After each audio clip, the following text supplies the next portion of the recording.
যদি অন্য কাউকে বিয়ে করে নেই তাহলে সামিয়ার কি হবে? সে তো আমাকে খুব ভালোবাসে। কি করব আমি? আব্বু আম্মুর কথাকেও তো ফেলে দিতে পারতেছি না, কারণ তারা আমার জন্মদাতা জন্মদাত্রী। তাদের মনে কষ্ট দিয়ে সুখে থাকতে পারবো না। পাগলিটার কথা আজ খুব মনে পড়তেছে। সেদিন যদি সে ভুলটা না করতো তাহলে হয়তোবা আজকে আমাদের দৌড়ে থাকতে হতো না।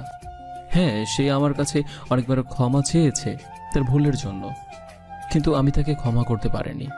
তার প্রতি আমার অভিমানটা এখনও রয়েছে। তবে তাকে ভালোবাসি না এটা বললে ভুল হবে, তাকে এখনও ভালোবাসি। যাই হোক, এসব ভেবে আর লাভ নেই, ভাগ্যে যা আছে তাই হবে। এসব ভাবতেছি এমন সময় আমার রুমে রিয়াদ, ইকবাল আর সাকিব আসলো। ইকবাল আমাকে দেখেই জড়িয়ে ধরে বলল, দোস্ত কেমন আছিস? কতদিন পরে তোর সাথে দেখা। আমিও ইকবালকে জড়িয়ে ধরে বললাম, আলহামদুলিল্লাহ, তোরা কেমন আছিস? আলহামদুলিল্লাহ, আমরাও ভালো আছি। ইকবালকে ছেড়ে দিয়ে আমি রিয়াদ আর সাকিবকে জড়িয়ে ধরলাম। তাদেরকে জিজ্ঞেস করলাম কেমন আছে। রিয়াদ আমাকে বলল, দোস্ত, তোর সাথে কতদিন হলো আড্ডা দেওয়া হয়নি। রে। ইকবাল, তোর আর মিতুর খবর কি? আর বলিস না, ইকবালের আর মিতুর একটা ছেলে হয়েছে। কি? কবে হলো রে? তুই এখান থেকে যাওয়ার পরে, মানে অনার্স ফার্স্ট ইয়ারে ক্লাস শুরু হওয়ার কয়েকদিন পরে ইকবাল আর মিতুর বাবা ইকবাল আর মিতুর বিয়ের অনুষ্ঠান করে। আর তারপর থেকেই তারা দুজন একত্রে। বলিস কি মামা? আর তোদের কি অবস্থা? এই তো চলতেছে। গল্প করতে করতেই সাফিয়া এসে ওদেরকে নাস্তা করার জন্য ডেকে গেল। আমি ওদেরকে নিয়ে নাস্তার টেবিলে চলে গেলাম। ওদের জোরাজোরিতে হালকা কিছু মুখে দিলাম। নাস্তা শেষ করে ডাইনিং রুমের সোফায় এসে সবাই বসলাম। আর সোফায় আব্বু বসেছিল। বন্ধুরা আব্বুর সাথে গল্প করতে লাগলো। ইকবাল আমাকে বলল, শাহিদ, চল বাইরে থেকে ঘুরে আসি। ঠিক আছে চল বলে পকেটে হাত দিয়ে দেখি ফোন পকেটে নেই। আমি ইকবালকে বললাম, তোরা একটু বস, আমি রুম থেকে ফোনটা নিয়ে আসি। ঠিক আছে, যা। আমি বললাম। আমার রুমে এসে ফোনটা নিয়ে রুম থেকে বের হতেই তিশা বলল, ভাইয়া কোথায় যাচ্ছিস? একটু বাইরে যাব। কেন? আমার ফোনের ব্যালেন্স শেষ হয়ে গেছে, একটু রিচার্জ করা লাগতো। ঠিক আছে, তো কত টাকা রিচার্জ করে দেব? বেশি নয়, 500 টাকা দিয়ে দিস। কি? 500 টাকা? মানে এত টাকা দিয়ে কি করবি? তিশা মুচকি হেসে বলল, ভাবির সাথে কথা বলবো। ভাবি মানে? ভাবি মানে বোঝো না, যার সাথে তোমার বিয়ে ঠিক হয়েছে সে। কার সাথে আমার বিয়ে ঠিক হয়েছে? তাকে তো আমি চিনি না। প্লিজ বল না মেয়েটাকে। সেটা তো বলা যাবে না ভাইয়া, বলা আইনগতভাবে নিষেধ। ঠিক আছে, বলতে হবে না, আমারও একদিন আসবে, দেখে নিস। তারপর বলেই আমি নিচে আসলাম। নিচে এসে দেখি ইকবাল, রিয়াদ আর সাকিব আব্বুর সাথে কথা বলতেছে আর হাসাহাসি করতেছে। আমি ওখানে যেতেই আব্বু ওদেরকে বলল, তাহলে বাবা, তোমরা বিয়ের শপিং করা থেকে শুরু করে বিয়ে শেষ অবধি শাহিদের সঙ্গেই থাকবে। ঠিক আছে আঙ্কেল। এরপর আম্মুকে বলে ওদের সাথে বাসা থেকে বের হয়ে আসলাম। বাইরে এসে দেখি 3টা বাইক দাঁড় করানো। বুঝতে বাকি রইল না এগুলো ওদের 3জনার। তারপর আমি ইকবালের বাইকের পেছনে বসলাম। 4 বন্ধু মিলেই আমার সেই চিরচেনা শহরটা ভালোভাবে ঘুরলাম। এরপরে চলে আসলাম সেই পার্কে, যেখান থেকেই শুরু হয়েছিল সামিয়া আর আমার ভালোবাসার সূচনা, আবার যেখানেই শেষ হয়েছিল আমাদের ভালোবাসা। আমি একটা গাছের নিচে মন খারাপ করে বসে আছি। অতীতটা আবার এসে কড়া নাড়িয়ে দিয়ে যাচ্ছে। রিয়াদ আর সাকিব আমার পাশে এসে বলল, দোস্ত, মন খারাপ করিস না। অতীতকে ভেবে কি লাভ বল? যে চলে গেছে তার চিন্তা করে কি লাভ? ভাগ্যে থাকলে সে আবার আসবে। আর সবচেয়ে বড় কথা, কয়েকদিন বাদে তোর বিয়ে। এখন যদি তুই এসব ভেবে নিজেকে কষ্ট দিস তাহলে কিভাবে হবে? আমি কিছু না বলে আকাশের দিকে তাকিয়ে আছি। সিফাত আমার কাঁধে হাত রেখে বলল, শাহিদ, তুই কি এখনো সামিয়াকে ভালোবাসিস? আর ভালোই যদি বাসিস তাহলে সামিয়াকে ক্ষমা করে দিয়ে তাকে নিয়ে আবার নতুন করে শুরু কর। না রে, আর সেটা সম্ভব নয়। কেন? কয়েকদিন বাদে আমার বিয়ে। এখন যদি আমি সামিয়াকে আমার জীবনে ফিরিয়ে নিয়ে আসি বা বিয়ে করি, তাহলে আমি মা বাবার কাছে পাপী হয়ে থাকব, কারণ তারা অন্যজনের সঙ্গে আমার বিয়ে ঠিক করে ফেলেছে। আমার কথা শুনে সাকিব আর রিয়াদ মুচকি মুচকি হাসতেছে। রিয়াদ বলল, আরে দোস্ত, সামিয়ার রিয়াদকে আর কিছু বলতে না দিয়ে ইকবাল এসে রিয়াদের দিকে চোখ রাঙিয়ে বলল, কি শুরু করেছিস তোরা? শাহিদ, চল আমার বাসায় যাবি, মিতু বলেছে যেতে তোকে।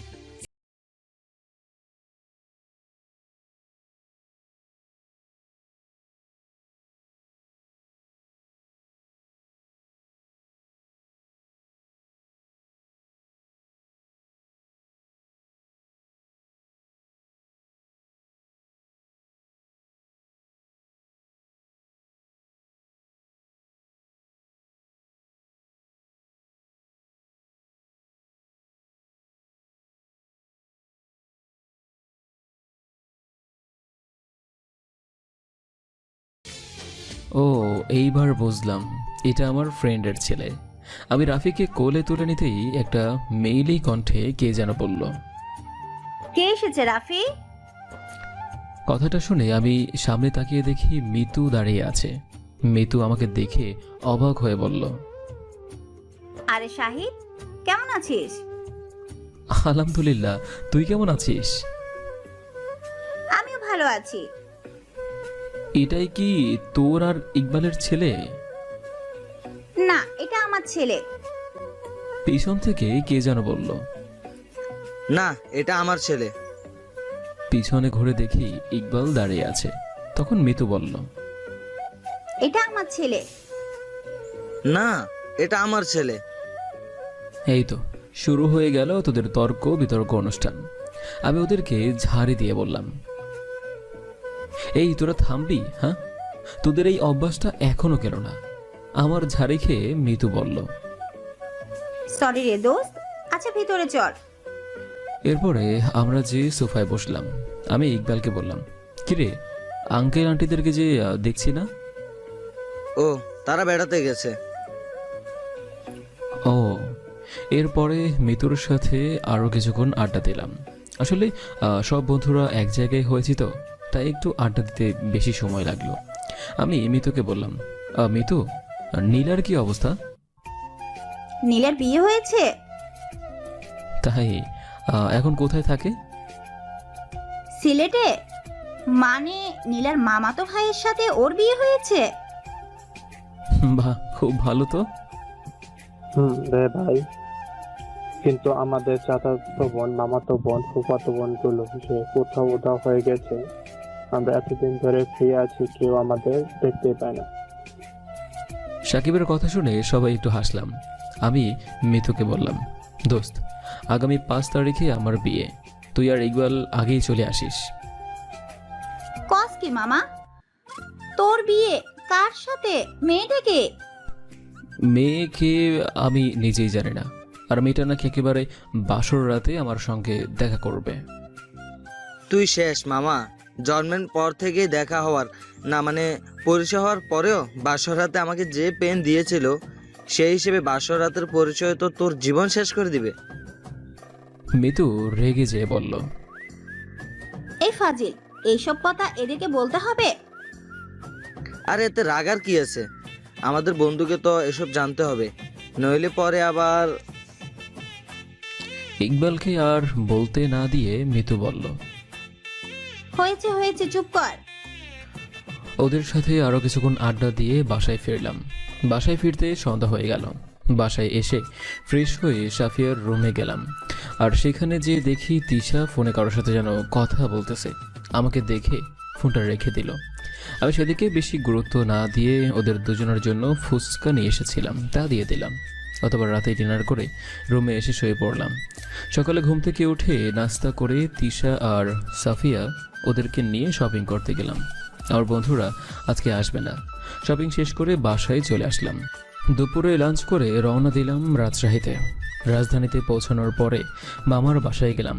মামার বাসায় যে রেস্ট নিয়ে বিকেলে রাফি, সিফাত, মিমি আর নীলিমাকে আমার বিয়ের দাওয়াত দিয়ে আসলাম। মামার থেকে বিদায় নিয়ে আবারও রওনা দিলাম নওগাঁর উদ্দেশ্যে। বাসায় আসতেই রাত প্রায় 10টা বেজে গেল। আব্বুর গাড়ি নিয়ে যাওয়া আসাতে কোনো অসুবিধা হয়নি। যাই হোক, রাতে ডিনার করে ঘুমিয়ে পড়লাম। সকালে ঘুম থেকে উঠে নাস্তা করে আবার বের হলাম শপিং করার উদ্দেশ্যে। তবে এখন সঙ্গে এসেছে তিশা, সাফিয়া, ইকবাল, মিতু, রিয়াদ আর সাকিব। দীর্ঘক্ষণ যাবৎ শপিং করে বাসায় চলে আসলাম। শপিং করা, দাওয়াত দেওয়া আর বন্ধুদের সাথে আড্ডা দেওয়ার মাধ্যমে কেটে গেল 5 দিন। আজকে আমার গায়ে হলুদের অনুষ্ঠানে উপস্থিত হয়েছে সিফাত, রাফি, নীলিমা, মিমি, নীলা, মিতু, ইকবাল আর রিয়াদ আর সাকিব। এক কথায় আমার বন্ধু মহলের সবাই আছে। আমি হলুদের অনুষ্ঠানের স্টেজে বসে আছি। একে একে সবাই আমাকে এগিয়ে এসে হলুদ লাগিয়ে দিচ্ছে। তবে আমি বেশ অবাক হলাম একটা বিষয় দেখে, যে এইখানে সামিয়ার কয়েকটা কাজিনও এসেছে আমাকে হলুদ লাগিয়ে দেওয়ার জন্য। অনেক আনন্দের মধ্য দিয়ে শেষ হলো আমার হলুদ সন্ধ্যা।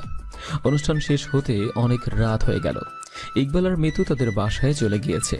এছাড়া সব বন্ধুরাই আমার বাসায় আছে। রুমে এসে ফ্রেশ হয়ে শুয়ে পড়লাম। সামিয়ার কথা খুব মনে পড়তে লাগলো। পাগলিটা আমার বিয়ের কথা শুনে ঠিক থাকতে পারবে তো? কিন্তু সামিয়ার কাজিন আমার হলুদ অনুষ্ঠানে আসলো কেন?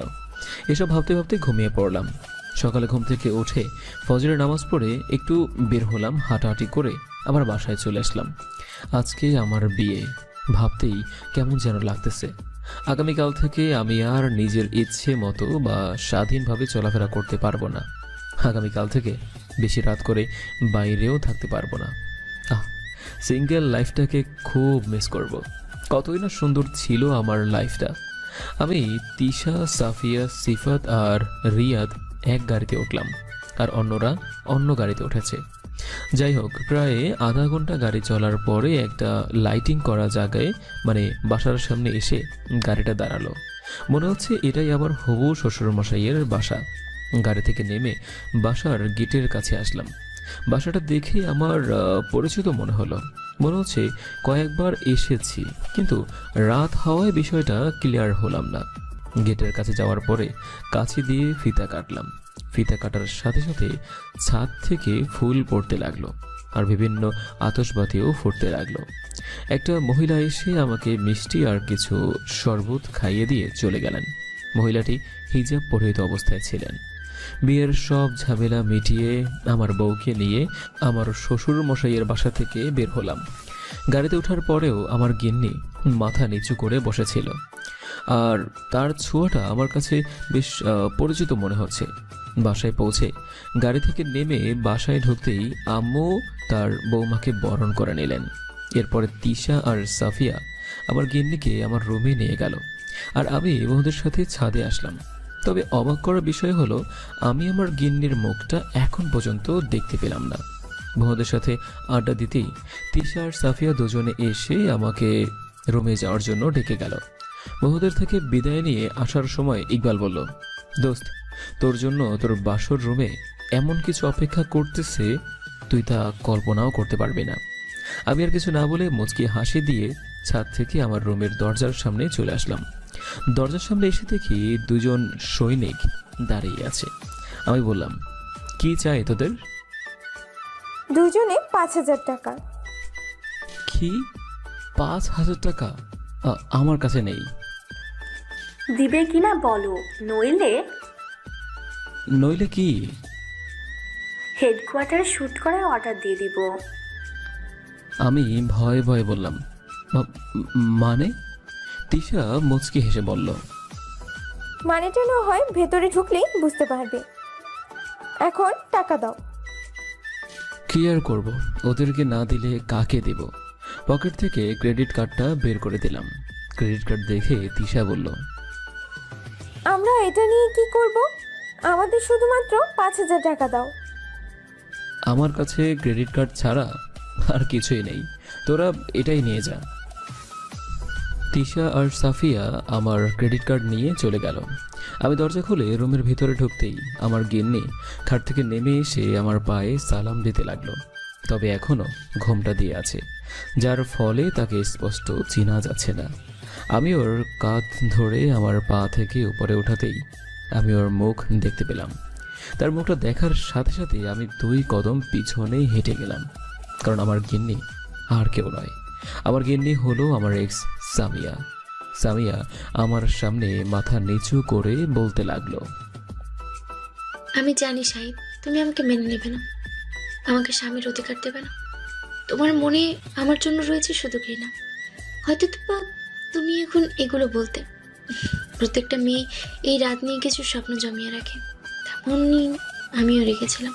কিন্তু আমি জানি আমার এই স্বপ্নগুলো আমার পূরণ হবে না, আর না হওয়ারই কথা।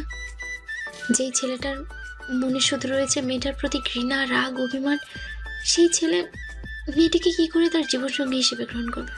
কিভাবে সেই মেয়েটার জীবনের অপেক্ষাকৃত সেই স্বপ্নের রাতের গল্প শোনার সাথী হবে?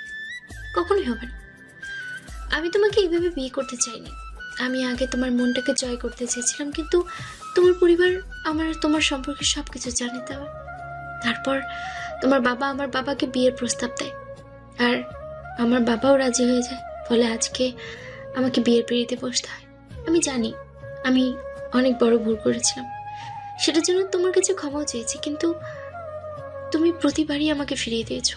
তোমার কথা ভেবে প্রতিটা রাত কেঁদে কেঁদে বালিশ হয়েছে। তোমার দেওয়া প্রতিটা অপমান সহ্য করে তারপরেও তোমাকে ভালোবেসেছি। আর আজকে তুমি আমার স্বামী। স্বামীর অধিকারটা হয়তো বা পাবো না, স্বামীর ভালোবাসাটা হয়তো বা পাবো না, কিন্তু ঠিকই আমি তোমাকে ভালোবেসে যাব, যেমনটা আগে ভালোবেসেছিলাম। হয়তোবা কোনো একদিন তুমি আমাকে তোমার বুকে জড়িয়ে ধরে বলবে, পাগলি, তোকে আর ছেড়ে যাব না, তোকে সবসময় ভালোবেসে যাব। সেই দিনের আশায় আমি বসে থাকবো। সামিয়ার কথাগুলো শুনে আমার চোখের কোণায় পানি চলে আসলো। কথাগুলো বলেই সামিয়া বালিশ আর কম্বল মেঝেতে রেখে ড্রেসিং টেবিলের সামনে দাঁড়িয়ে জুয়েলারিগুলো খুলতেছে, আর তার চোখ দিয়ে পানি পড়তেছে। আমি ড্রেসিং টেবিলের কাছে যেয়ে পিছন থেকে সামিয়ার কাঁধে হাত রেখে সামিয়াকে আমার দিকে ঘুরিয়ে নিয়ে ওর চোখের পানি আমার 2 হাতের বৃদ্ধাঙ্গুলি দিয়ে মুছে দিলাম। এরপরে আমার হাত থেকে একটা রিং খুলে ওর একটা আঙ্গুলে পরিয়ে দিয়ে বললাম, পাগলি, তোকে কখনো ছেড়ে যাব না, আর তোকে সবসময় ভালোই বেসে যাব, রেখে দেব মনের গহিনে এবং সযত্নে। মেয়া আমার কথা শুনে আমাকে জড়িয়ে ধরে কান্না করতে লাগলো। আমিও ওর মাথায় হাত বুলিয়ে দিতে লাগলাম। বেশ কিছুক্ষণ পরে একটু স্বাভাবিক হলো। আমি সামিয়াকে বললাম, হে পাগলি, তোমার স্বপ্ন পূরণের দায়িত্বটা আমাকে দিবে না? সামিয়া আমাকে শক্ত করে জড়িয়ে ধরে বলল,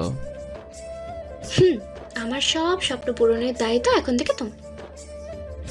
তো বলেন ম্যাডাম, আপনার স্বপ্নগুলো কি কি? সামিয়া আমাকে ছেড়ে দিয়ে ড্রেসিংয়ের সামনে দাঁড়িয়ে বলতে লাগলো, আমার স্বপ্নগুলো হচ্ছে আমি আমার স্বামীকে প্রতিদিন ফজরের নামাজ পড়ার জন্য ঘুম থেকে জাগিয়ে দেব। সে ঘুম থেকে জাগার পর আমাকে জড়িয়ে ধরে আমার কপালে একটা চুমু দিয়ে মসজিদে নামাজ পড়তে যাব। নামাজ পড়ে এসে প্রতিদিন সকালে আমি কোরআন পাঠ করব, আর সে তা শুনবে, আমাকে সব সময় ভালোবাসবে। কখনো যদি আমার কোনো ভুল হয় তাহলে সে আমাকে ভুলটা ধরিয়ে দেবে, আমাকে তুলে খাইয়ে দিতে হবে, তার বুকে আমার মাথাটা রেখে আমাকে ঘুম পাড়িয়ে দিতে হবে। আর সবচেয়ে বড় চাওয়া বা স্বপ্ন হলো সে আমাকে ছাড়া অন্য কোনো মেয়ের দিকে চোখ তুলে তাকাতে পারবে না। আমি সামিয়াকে পিছন থেকে জড়িয়ে ধরে বললাম, এই স্বপ্নগুলো তো সব কিছুই হচ্ছে বিয়ের পরের দিনগুলোর, হ্যাঁ, কিন্তু আজকে রাতের জন্য তোমার কি স্বপ্ন রয়েছে? সামিয়া লজ্জা মাখা হাসি দিয়ে বলতে লাগলো, আমার একটা কিউট বেবি লাগবে। তাই? তাহলে আমাকে তো মিশন শুরু করতেই হবে দেখতেছি। একদম শয়তানি করবে না বলে দিলাম। করলে কি করবে? আগে উজু করে এসো, নামাজ পড়বো। ঠিক আছে। আমি উজু করার জন্য ওয়াশরুমে গেলাম। উজু করার পর দুজনে দরকার নামাজ পড়ে সামিয়াকে কোলে নিয়ে বেডে শুয়ে দিলাম। তারপর দুজন হারিয়ে গেলাম ভালোবাসার অতল সাগরে। সকালে সামিয়ার ডাকে ঘুম ভাঙল। ফ্রেশ হয়ে দুজনে একসাথে নামাজ পড়ে নিলাম। নামাজ পড়ার পরে সামিয়াকে নিয়ে আবার শুয়ে পড়লাম। সামিয়া উঠে যেতে চাইলে আমি বললাম, রাতে তো ভালো মতো ঘুমাতে দাওনি, এখন একটু ঘুমাই। কি? আমি তোমাকে ঘুমাতে দেইনি? তুমি তো সারা রাত আমার সাথে। সামিয়া বলতে চেয়েও আর বলল না। আমি বললাম, সারা রাত আমার সাথে কি? হ্যাঁ? সামিয়া লজ্জা পেয়ে বলল, কিছু না, ছেড়ে দাও। আমি নিজে যেয়ে শাশুড়ি আম্মুকে রান্নার কাজে সাহায্য করি। সামিয়াকে আমার বুকে টেনে নিয়ে বললাম, আজকে শাশুড়ি আম্মুকে সাহায্য করতে হবে না, আজকে তুমি তোমার শাশুড়ি আম্মুর ছেলেকে আদর করো। শুধু আদর? সারা রাতেও মন ভরেনি। এতক্ষণ ঘুমালে মানুষ কি ভাববে? মানুষ ভাববে যে তারা দুজন বেবি আনার মিশনটা খুব পরিশ্রম করেই শেষ করেছে, এজন্য উঠতে দেরি হচ্ছে। দুষ্টু। দুষ্টুমি করতে করতে দুজনে ঘুমিয়ে পড়লাম। দরজায় কারো ডাকে ঘুম থেকে উঠলাম। সামিয়া উঠে দরজা খুলে দিতে গেল। দরজা খুলে দেওয়ার সাথে সাথেই তিশা, সাফিয়া, মিমি আর মিতু রুমে ঢুকে পড়ল। তিশা সামিয়াকে বলল, কি ব্যাপার ভাবি, তোমাকে কেমন জানি খুশি খুশি লাগতেছে? আরে ভাবিকে খুশি লাগার কারণটা জানো না? তো ভাবি রাতে কয় রাউন্ড হয়েছিল? মিমির কথা শুনে সামিয়া লজ্জায় মাথা নিচু করে আমার কাছে এসে বসে পড়ল। তোমরা কি শুরু করেছো বলো তো? দেখছো না আমার ভাবিটা লজ্জা পেয়েছে? ভাইয়া তুমি বাইরে যাও, আমরা ভাবিকে সাজিয়ে নিচে নিয়ে যাব। ঠিক আছে। রুম থেকে বের হয়ে নিচে আসলাম। নিচে এসে দেখি আমার কয়েকটা কাজিন আর আমার বন্ধুরা বসে আছে। আমাকে দেখে রাফি বলল, কি খবর দোস্ত, বাসর রাত কেমন কাটলো? আমি শুধু একটা মুচকি হাসি দিলাম। কি বলবো, বন্ধুদের সাথে আড্ডা দিতেই সামিয়া উপর থেকে সিঁড়ি দিয়ে নিচে আসতেছে। সামিয়াকে দেখে তো আমি আজকে আবার নতুন রূপে পাগল হয়ে গেলাম। আমি শুধু সামিয়ার দিকেই তাকিয়ে আছি। আমার চারপাশে কি হয়ে যাচ্ছে তা আমার খেয়ালে নেই। সবাই মিলে একসাথে সকালের লাঞ্চ করলাম। সরি, আই মিন ব্রেকফাস্ট করলাম। আমার পরিবারটা মনে হচ্ছে কেবল পরিপূর্ণ হলো, তবে এখনও পুরোপুরিভাবে পরিপূর্ণ হয়নি। একটা বেবি হলে হবে আর কি। অতঃপর নাস্তা শেষ করে বন্ধুদের সাথে বাইরে ঘুরতে বের হলাম। ঘোরাফেরা করে দুপুরের আগে বাসায় চলে আসলাম। বিকেলে শ্বশুর বাড়িতে যাওয়ার জন্য বের হলাম। আমি গাড়ি ড্রাইভ করতেছি আর আমার পাশে সামিয়া বসে আছে।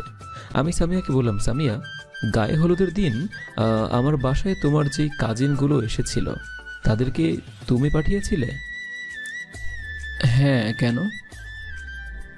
আমি সামিয়াকে একটু রাগানোর জন্য বললাম, হলুদ লেহেঙ্গা পরে যেই মেয়েটা এসেছিল তার নাম কি? রুহি। কিন্তু তার নাম শুনলে কেন?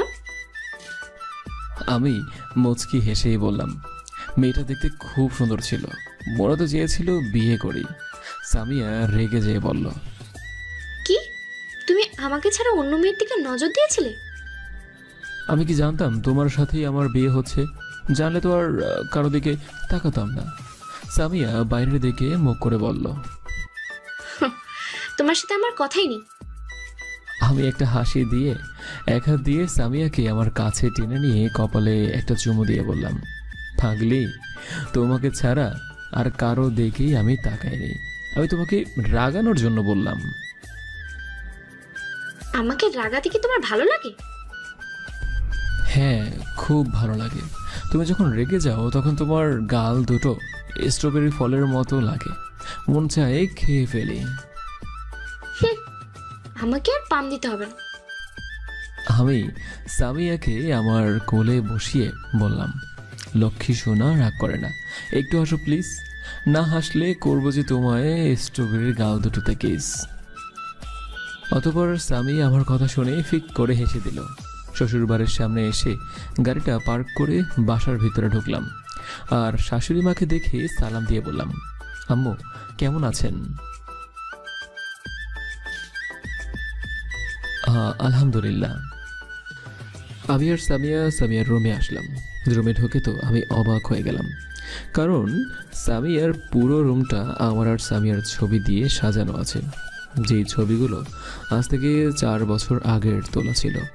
আর এছাড়া নতুন কয়েকটিও দেখতেছি, যেগুলো কয়েকদিন আগে পার্কে ঘুরতে যাওয়ার সময়ের। ফ্রেশ হয়ে পোশাক চেঞ্জ করে খাটে হেলান দিয়ে বসে পড়লাম। সামিয়া এখনও ফ্রেশ হয়ে আসেনি। আর বসে থাকতেই একটা ছোট্ট বাচ্চা, বয়স 3 বছর বা তার চেয়ে কম হবে, রুমে আসলো আর এসেই বলল, আঙ্কেল আঙ্কেল, আপনি তোমার আর ভুপিলে নাটক করার জন্য ডাকতে থেকে। আমি বাচ্চাটাকে কোলে নিয়ে বললাম, বাবু তোমার নাম কি? আমার নাম তাথিক। তাওথিফ? এটা আবার কেমন নাম রে বাবা? আচ্ছা, পরে সামিয়ার থেকে শুনবো নেই। আব্বু তোমার আপি কে? হ্যাঁ, তাওফিফ মানে বাচ্চাটি। আমার আপনি হলো তামিয়া ভুপিল আম্মু। বাচ্চাটির কথা শেষ হতেই সামিয়া ওয়াশরুম থেকে বের হয়ে বাচ্চাটিকে দেখে বলল, আরে আব্বু, তুমি কখন আসলে? এখনই এসেছি। তোমালে আল আঙ্কেলের যে নাটক করার জন্য ডাক্তার থেকে। ঠিক আছে বাবা, তুমি যাও, আমি আর তোমার আঙ্কেল যাচ্ছি। বাচ্চাটি চলে যাওয়ার পর আমি সামিয়াকে প্রশ্ন করলাম, সামিয়া বাচ্চাটার নাম কি? তৌসিফ আহমেদ। ও, আর আমি নাম জিজ্ঞাসা করতেই সে বলল যে তাওথিফ। আমি আর বুঝতে পারতেছিলাম না যে তাওথিফ আবার কেমন নাম। সামিয়া হাসতে হাসতে বলল, বাবুটা দেখতে খুব কিউট, কিন্তু সে এখনই স্পষ্টভাবে কথা বলতে পারে না। কার ছেলে এটা? আমার মামাতো ভাইয়ের ছেলে। আচ্ছা চলো, নাস্তা করবে। চলো। সামিয়ার সাথে নাস্তা করার জন্য নিচে আসলাম। নিচে এসে দেখি শ্বশুর মশাই আর একটা অপরিচিত ছেলে সোফায় বসে আছে। আসলে ছেলেটাকে পিছন থেকে দেখে বোঝা যাচ্ছে যে কে সে। আমি শ্বশুর আব্বুর কাছে যেয়ে সালাম দিয়ে কেমন আছে তা জিজ্ঞেস করে ছেলেটার দিকে তাকাতেই অবাক হয়ে গেলাম। ছেলেটা হলো সেই ছেলে যার সাথে সামিয়াকে সেদিন পার্কে দেখেছিলাম। ছেলেটি আমার সাথে কুশল বিনিময় করলো। আমিও জিজ্ঞাসা করলাম কেমন আছে তা। কিন্তু একটা জিনিস আমাকে ভাবাচ্ছে, এই ছেলে এখানে কেন? আমাকে এরকম চিন্তিত দেখে ছেলেটা আমার কানের কাছে মুখ নিয়ে এসে বলল, এত চিন্তিত হওয়ার কিছুই নেই, সামিয়া আমার সম্পর্কে তোমাকে সব বলবে। আমি প্রত্যুত্তরে একটা মুচকি হাসি দিলাম। যাই হোক, ছেলেটাকে সাথে নিয়েই নাস্তা করলাম। নাস্তা করে আবার সামিয়ার রুমে আসলাম। একটু পরে সামিয়াও আসলো। আমি সামিয়াকে বললাম, আচ্ছা সামিয়া, যেই ছেলেটাকে দেখলাম সেটা কে? এই ছেলেটা হলো আমার মামাতো ভাই মারুফ। এই ছেলেটার সাথেই তুমি আমাকে পার্কে দেখেছিলে। আসলে সে আমার কোনো বফ বা হাজব্যান্ড ছিল না, সে শুধু ছিল আমার বড় ভাই, এছাড়া অন্য কিছু না। সে আমাকে ছোট বোনের মতোই ভালোবাসে। সেদিন তোমাকে কষ্ট দেওয়ার জন্যই আমি ওই কথাটা বলেছিলাম, কিন্তু বুঝতে পারিনি সেই কথাটির জন্যই আমাকে এত কষ্টের সম্মুখীন হতে হবে। সামিয়ার চোখের কোণায় পানি লক্ষ্য করলাম। আমি সামিয়াকে আমার কাছে বসিয়ে ওর চোখের পানি মুছে দিয়ে বললাম, আমাকে মাফ করে দাও, আমি না জেনে তোমাকে কষ্ট দিয়েছি। আচ্ছা এইসব বাদ দাও, ওই বাচ্চাটা মানে তাওসিফ কি এই ভাইয়ের ছেলে? হ্যাঁ, ছাদে যাবে? এই সময় ছাদে যাওয়াটা মন্দ নয়, সূর্যাস্তের কিছুটা দৃশ্য উপভোগ করতে পারবো। চলো। সামিয়া আর আমি ছাদে চলে আসলাম। দুজনেই ছাদে বেশ কিছু সময় কাটালাম আর একেবারে রাতে নিচে আসলাম।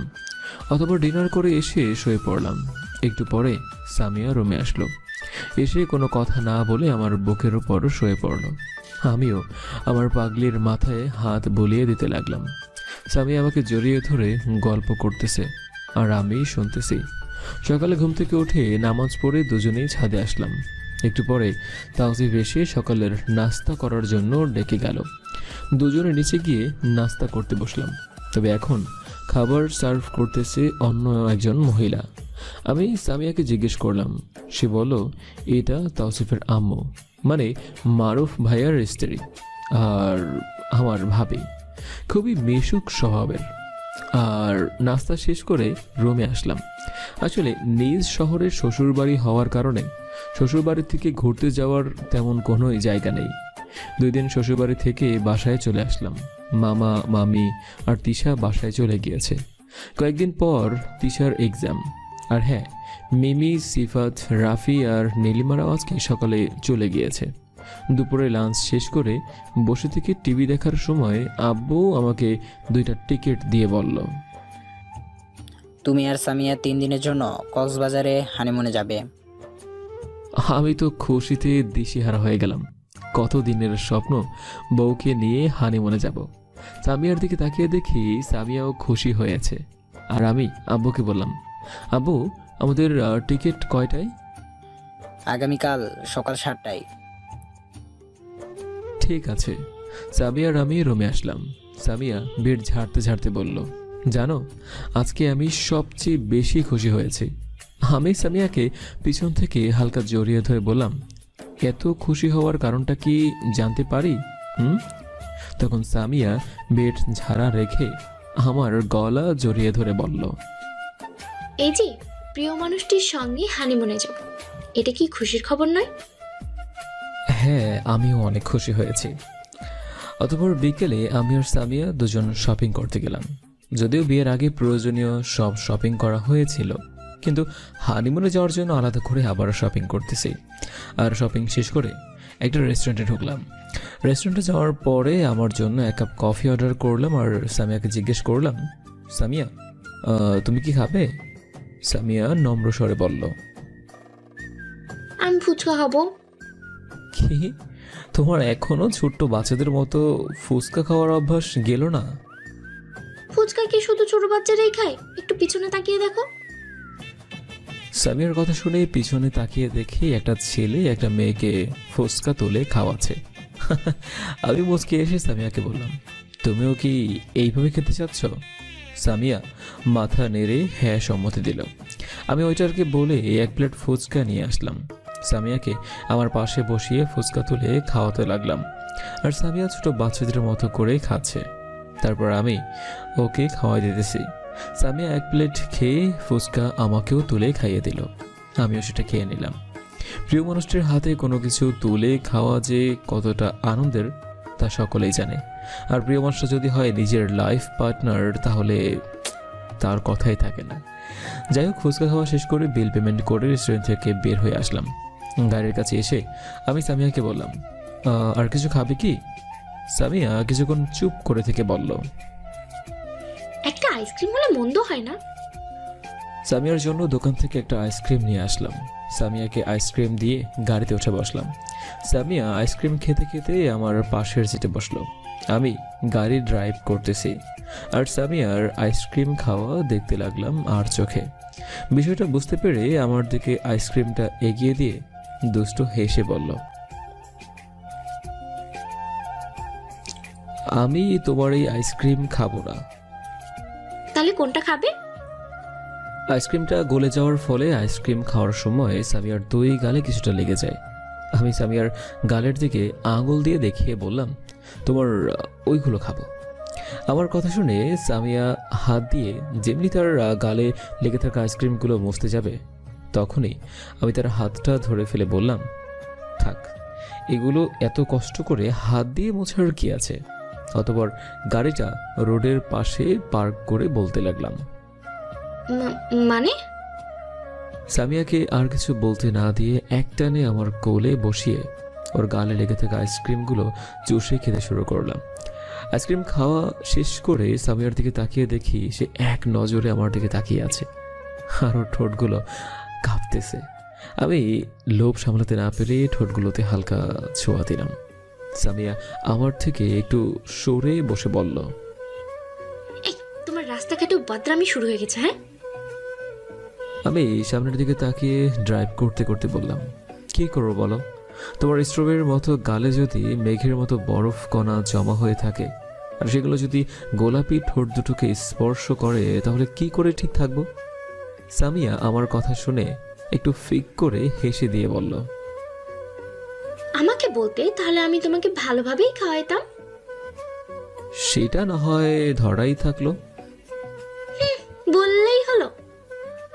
বাসায় আসতে রাত 8টা বেজে গেল। গাড়ি পার্ক করে রুমে এসে ফ্রেশ হয়ে দুজনে ডিনার করার জন্য নিচে আসলাম। ডিনার শেষ করে রুমে এসে সামিয়া লাগেজ গোছাতে লাগলো আর আমি অনলাইনে হোটেল বুক করে নিলাম। সামিয়ার লাগেজ গোছানো হলে আমার পাশে এসে শুয়ে পড়ল। আমি ল্যাপটপটা রেখে তারপর লাইট অফ করে এসে সামিয়াকে আমার বুকে নিয়ে শুয়ে পড়লাম। সকালে ঘুম থেকে উঠে নামাজ পড়ে নাস্তা করে আব্বু আম্মু আর সাফিয়াকে বলে বাসা থেকে বের হলাম। বাসা থেকে বের হওয়ার সময় সাফিয়া সামিয়াকে জড়িয়ে ধরে বলল, ভাবি তুমি আমার জন্য কি নিয়ে আসবে? সামিয়া সাফিয়ার গালে হাত দিয়ে বলল, আমার ননদিনীর জন্য একটা টেডি বিয়ার নিয়ে আসবো, কেমন? সামিয়ার কথা শুনে আব্বু আম্মু সবাই হাসতে লাগলো।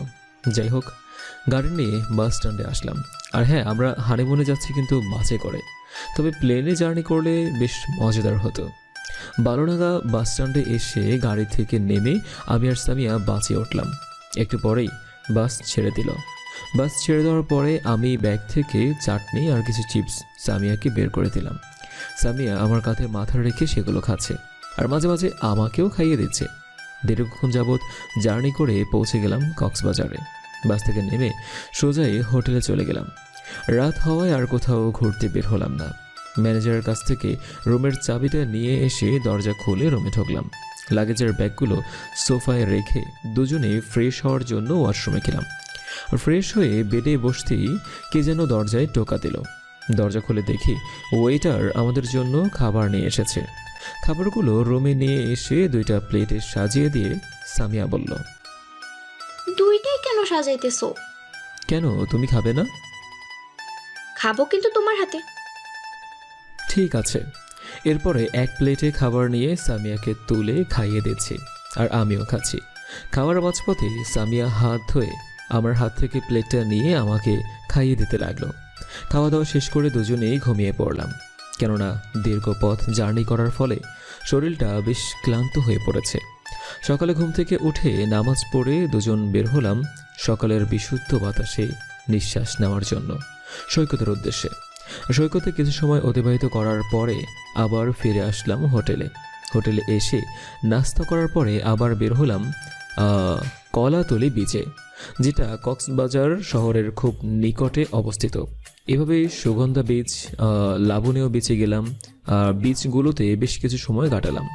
তারপর Himchari, radiant fish world, Maheshkhali দ্বীপ আর হিলটপ সার্কিট হাউস এবং ঝিনুক মার্কেট সহ কক্সবাজারের দর্শনীয় স্থানগুলো খুব আনন্দের সাথেই উপভোগ করলাম। সামিয়ার সাথে খুব আনন্দেই কেটে গেল 3 দিন। আগামীকাল সকালে টিকিট কেটেছি বাসায় যাওয়ার জন্য। সন্ধ্যার দিকে সাবিয়াকে নিয়ে বের হলাম সাফিয়া, তিশা, আব্বু আম্মুর জন্য কিছু শপিং করতে।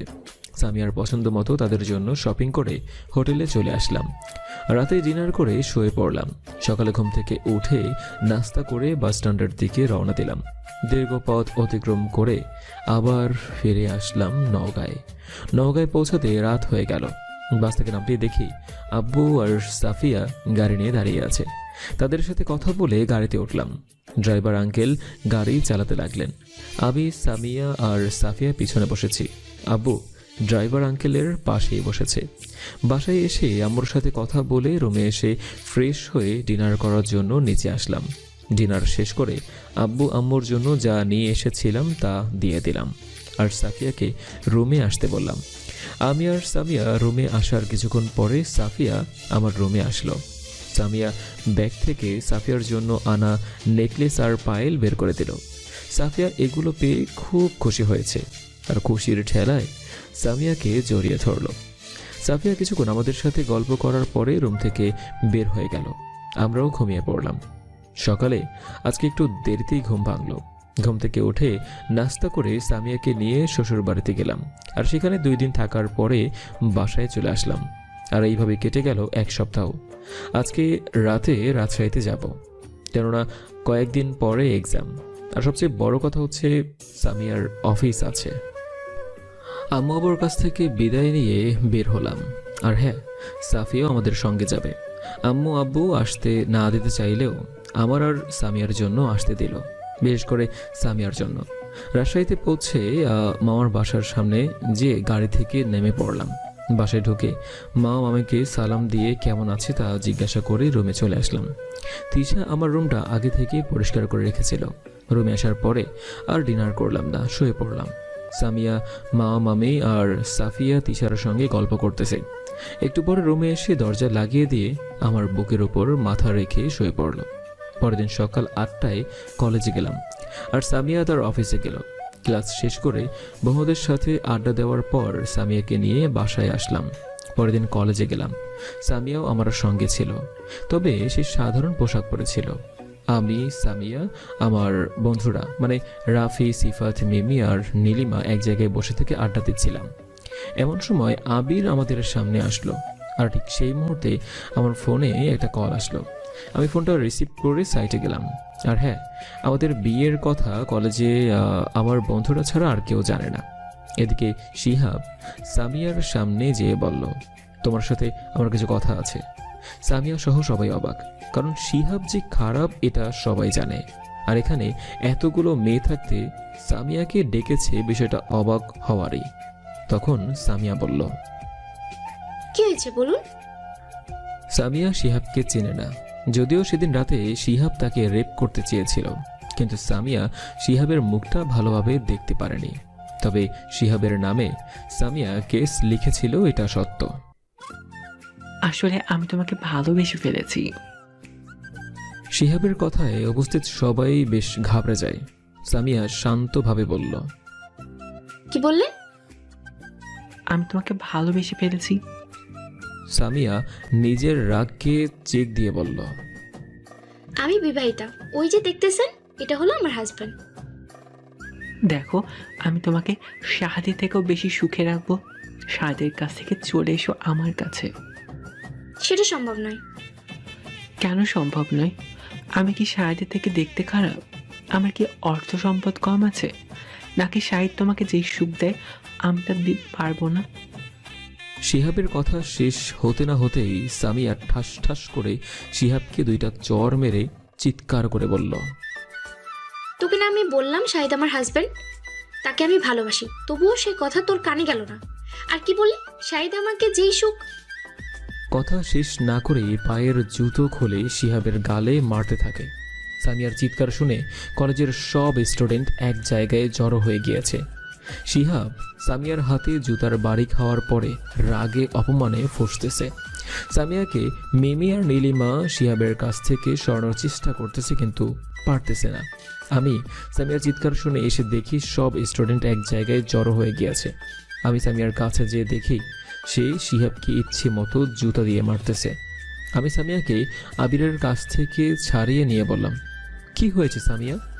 সামিয়া আমাকে জড়িয়ে ধরে কান্না করতে করতে বলল, ও বলতেছে আমি যেন তোমাকে ছেড়ে ওর কাছে চলে যাই। সে নাকি আমাকে তোমার থেকে বেশি সুখে রাখবে, তুমি নাকি আমাকে সুখী দিতে পারো না।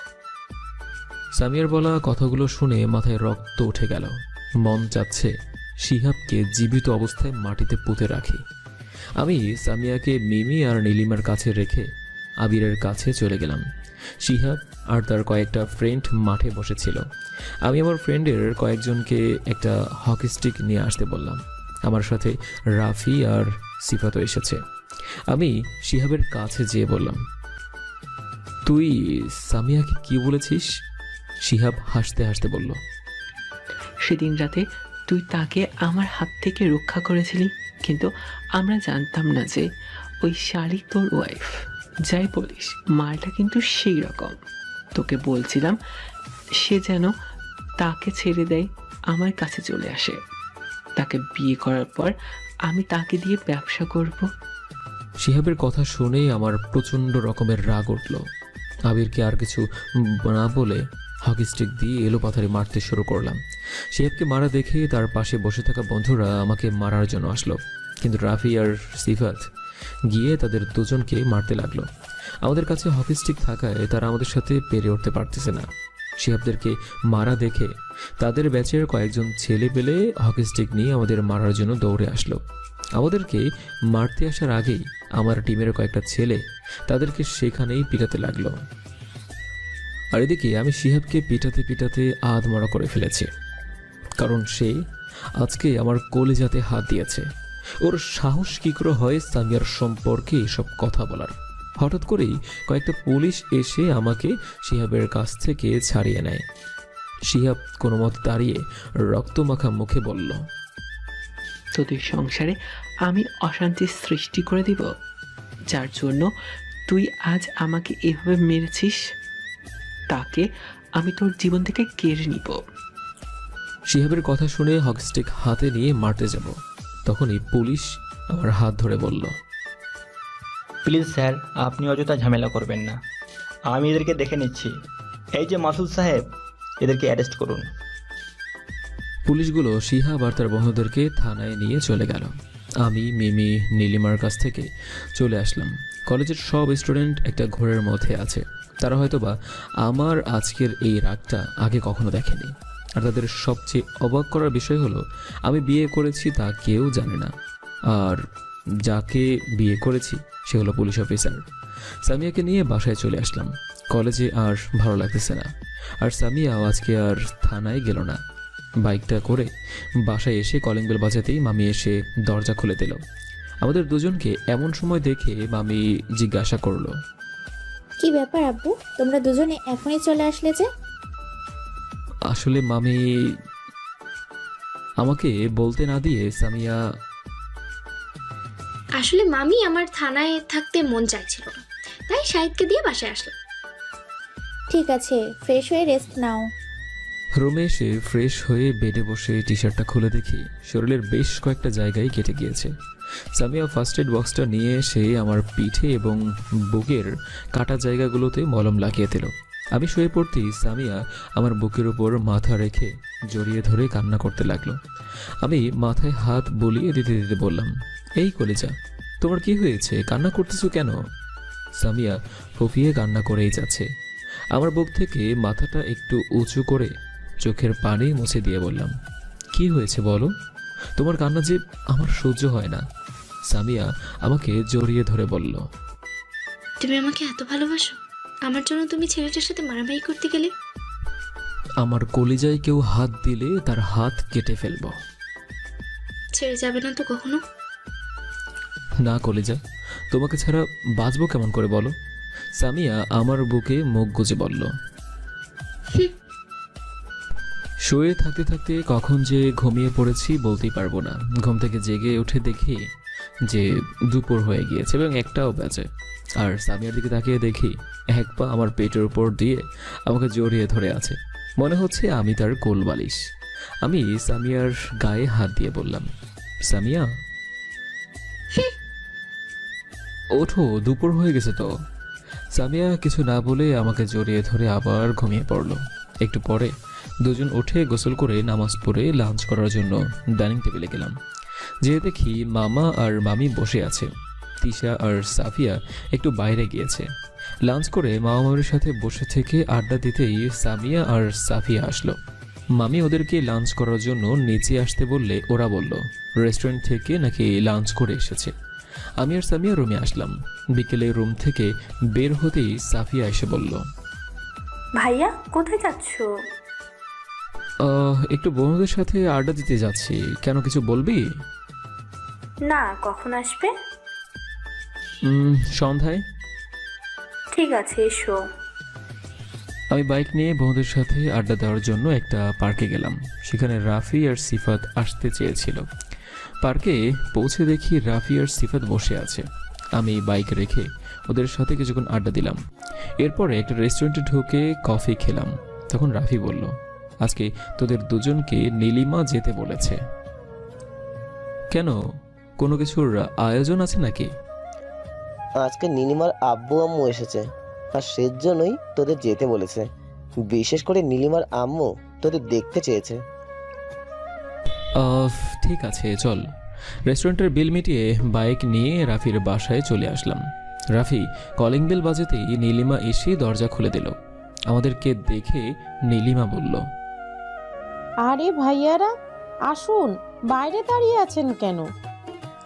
যাচ্ছি, এত তাড়াহুড়ো কিসের? বাসায় ঢুকে দেখি রাফির মা বাবার সামনে সোফায় একজন পুরুষ আর একজন মহিলা বসে আছে। পুরুষ লোকটা হলো নীলিমার বাবা, আর তার সাথে যেই মহিলা বসে আছে সেটা নিশ্চয়ই নীলিমার মা হবে। আমি রাফির মা বাবাকে সালাম দিলাম।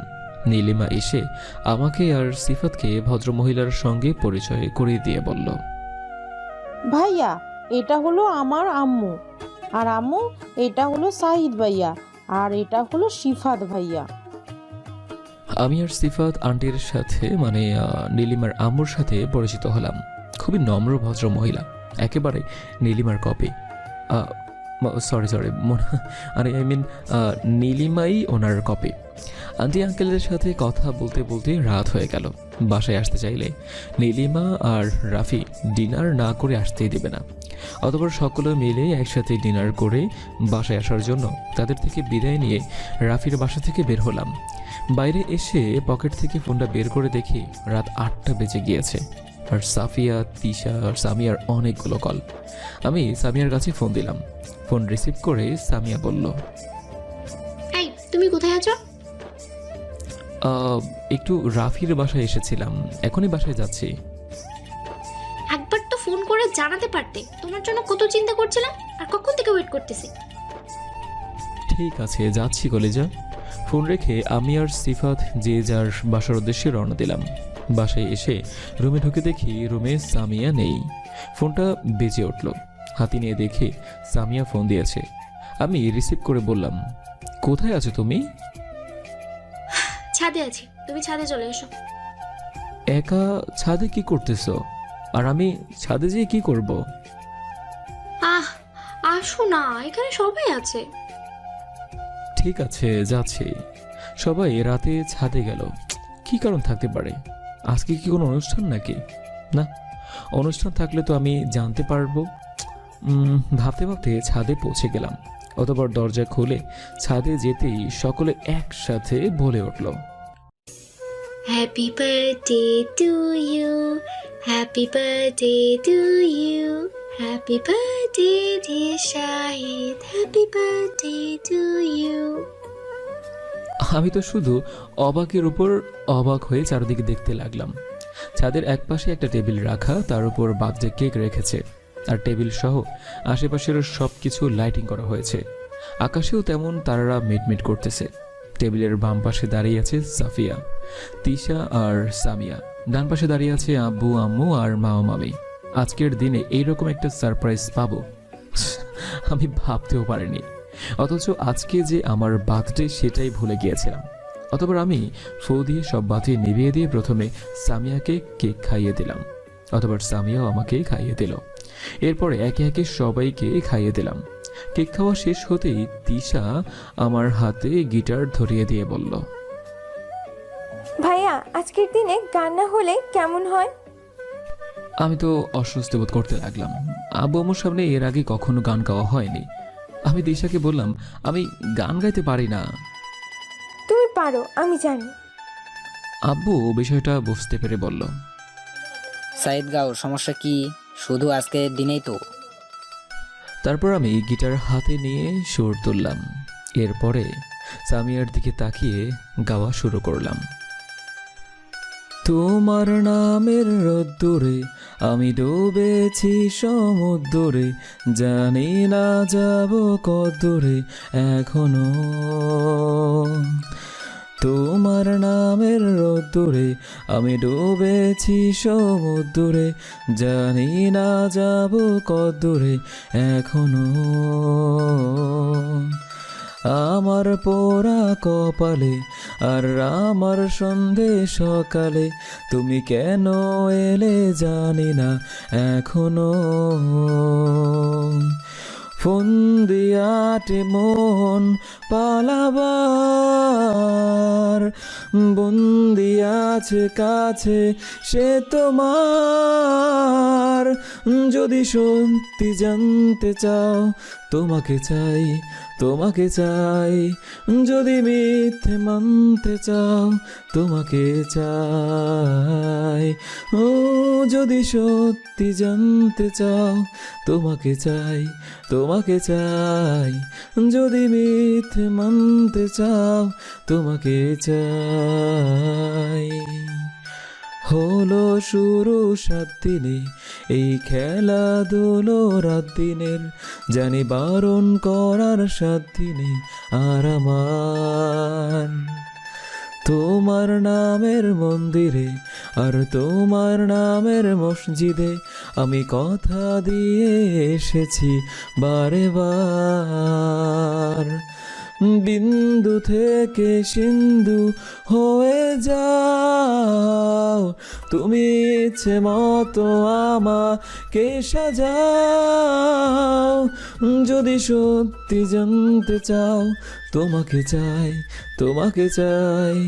যদি মিথ্যে মানতে চাও, তোমাকে চাই। ও যদি সত্যি জানতে চাও, তোমাকে চাই, তোমাকে চাই। যদি মিথ্যে মানতে চাও, তোমাকে চাই। ও মনের গভীরে ঘুমের শরীরে তোমাকে নিয়ে ডুবে যাব আমার কাছে কারণের আছে নিজেকে আমি খুঁজেই নেব যদি সত্যি জানতে চাও তোমাকে চাই তোমাকে চাই যদি মিথ্যে মানতে চাও তোমাকে চাই ও যদি সত্যি জানতে চাও তোমাকে চাই তোমাকে চাই যদি মিথ্যে মানতে চাও তোমাকে চাই ও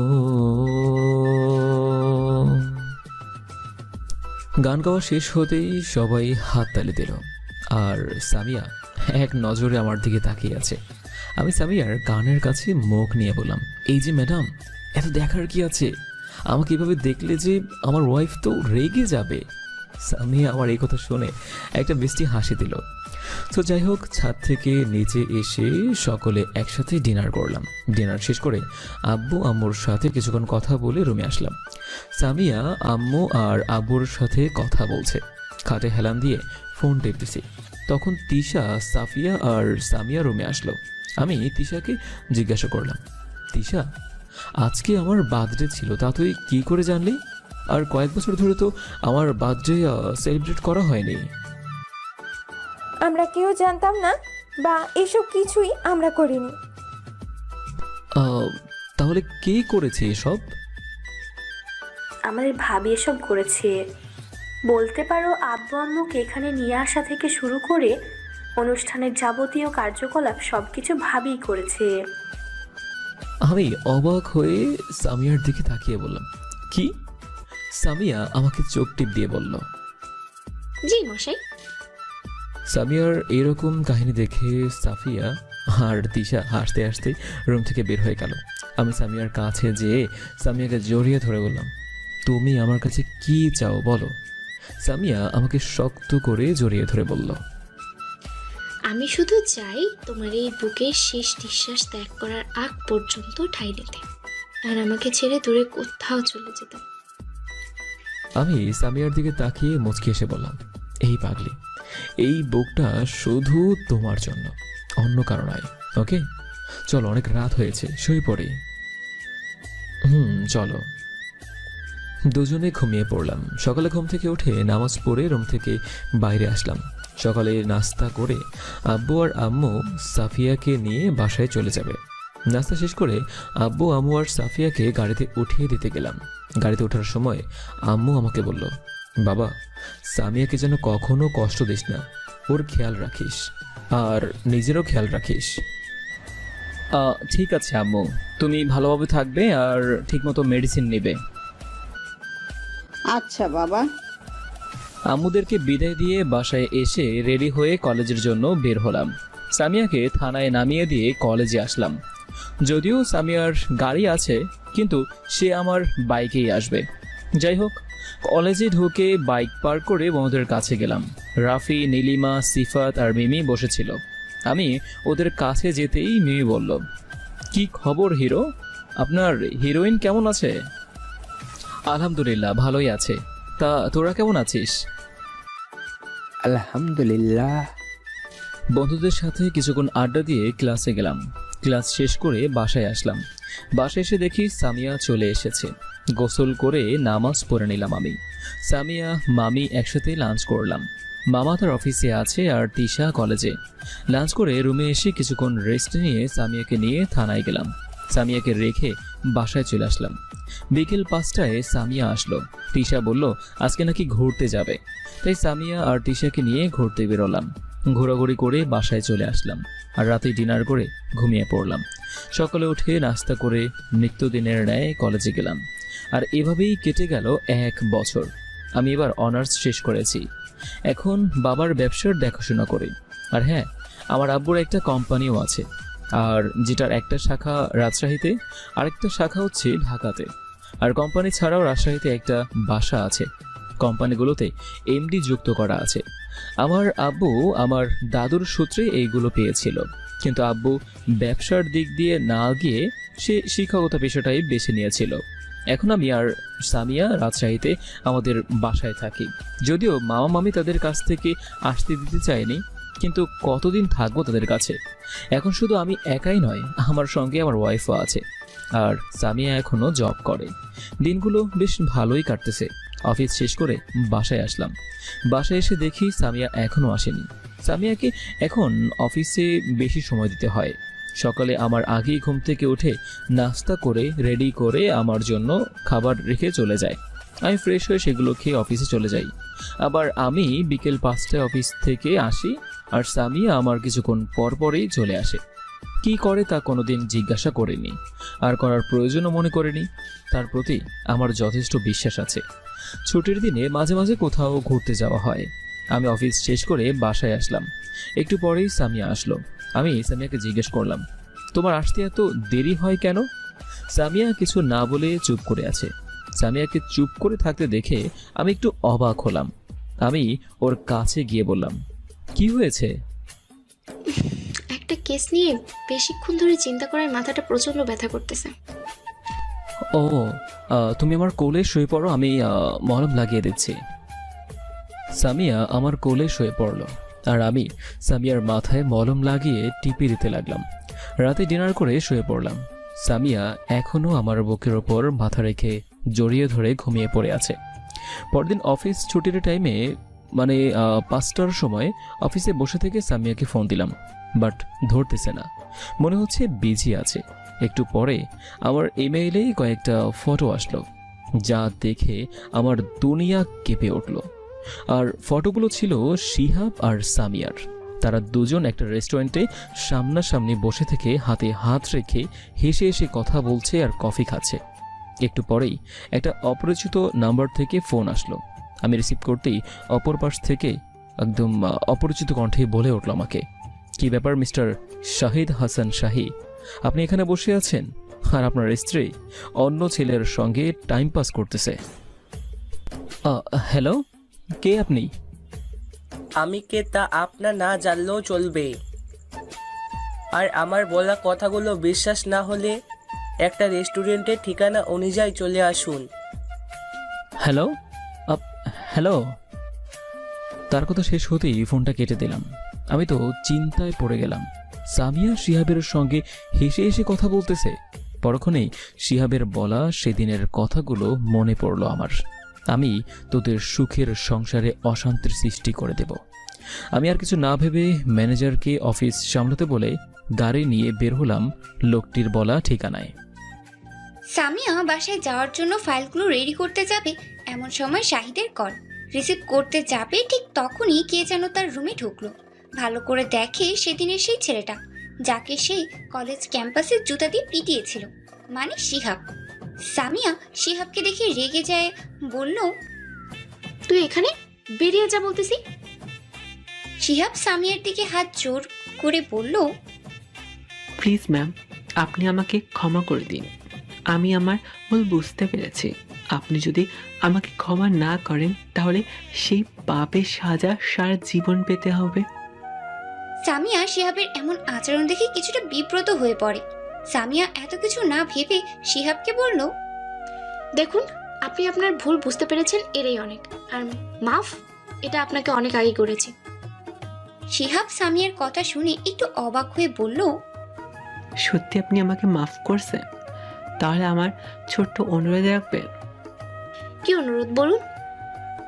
আপনি আমার সঙ্গে 1 কাপ কফি খাবেন, মানে এটা আমার পক্ষ থেকে। সামিয়া কিছুক্ষণ চুপ করে থেকে বলল, সামিয়া শিহাবের কথায় আশ্চর্য হয়ে বলল, আমি কেন আপনার সঙ্গে কফি খেতে যাব? আপনি না গেলে বুঝবো আপনি আমাকে ক্ষমা করতে পারেননি। প্লিজ ম্যাম চলুন। ঠিক আছে চলুন। সামিয়ার কথা শুনে শিহাবের ঠোঁটের কোণে এক চিলতে হাসি ফুটল, যেটা সামিয়ার চক্ষুর আড়ালেই থেকে গেল। এরপরে শিহাব আর সামিয়া থানার পাশেই একটা রেস্টুরেন্টে ঢুকলো। দুজনে একটা ফাঁকা টেবিলে বসলো। বসার পরেই শিহাব কফি অর্ডার করলো। কফির কাপে চুমুক দিতে দিতে শিহাব সামিয়াকে বলল, ম্যাম আমরা কি ফ্রেন্ড হতে পারি? সামিয়া শিহাবের প্রতিটা কথায় অবাক হয়ে যাচ্ছে, তবে এই কথায় সে অবাকের উপর অবাক হয়ে গেল। শিহাব আসলে কি চাচ্ছে সে? সামিয়া তার ছোট্ট মস্তিষ্কে ঢুকাতে পারতেছে না। শিহাব সামিয়াকে চুপ করে থাকতে দেখে বলল, কি হলো ম্যাম, চুপ হয়ে গেলেন কেন? আসলে ম্যাম আমি বাবা মায়ের কোনো শাসন না পাওয়া আস্তে আস্তে খারাপ পথে অগ্রসর হতে থাকি।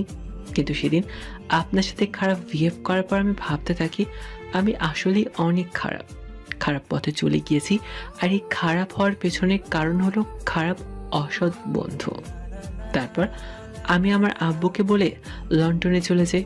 সেখান থেকে 2 দিন আগে দেশে এসেছি। এখন যদি আবার খারাপ বন্ধুদের পাল্লায় পড়ে যায় তাহলে আমার লাইফ শেষ।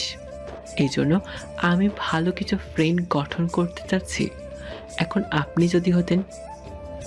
শিহাবের কথা শুনে সামিয়া ভাবতেছে সে তো খারাপ কথা বলেনি, আর তাছাড়া ভালোভাবে বাঁচতে হলে ভালো বন্ধু প্রয়োজন।